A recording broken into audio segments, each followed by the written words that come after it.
Did you notice that the gospel today picked up exactly where we left off last Sunday? The last line of Sunday's gospel last week was repeated as the first line today. A continuous discovery of the vocation of Jesus in the early days of his ministry. Some people might think that this is the Sunday readings are sort of a documentary of the life of Christ, but they're not. The Sunday readings are meant to document our life in Christ as we go on living the life of Christ until the day of our death. Jesus and Jeremiah, the two main readings today, were prophets, people called to speak for God in their own time, in their own place, in their own manner. And that's our call. We are called, since Paul tells us, Christ does not live in the past anymore. He lives in our lives. We are called, and it's our vocation, to bring out what Jesus and Jeremiah brought out in their own time.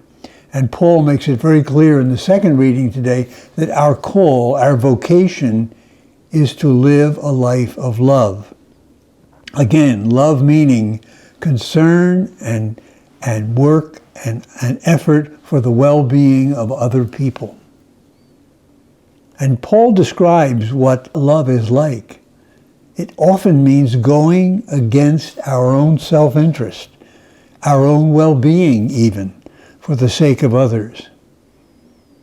Jeremiah and Jesus both discovered that this kind of loving life, what it leads to.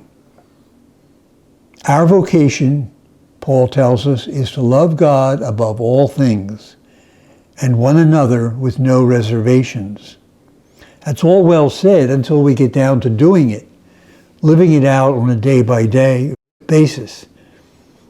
Our vocation is to love as Jesus loved, not only by his teaching, but by the actions of his life, no matter how that plays out in each of our individual cases.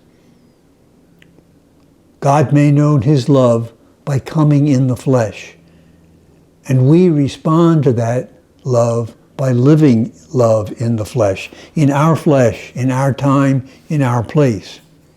And love like this will often bring us in conflict with other people, with other ideas, with other ways of living. For instance, to live a life of love might mean being concerned for the times that human life is being degraded or neglected or destroyed in our own culture, in our own way of life. Look at all the ways in which God's gift of life is being destroyed among us. War, crime in the cities, the death penalty, which we're practicing in this country, which is practically the last of the countries of the world to exercise it.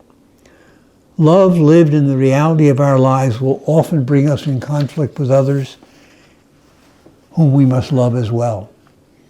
Love can be painful. It will be for us, and it was for God.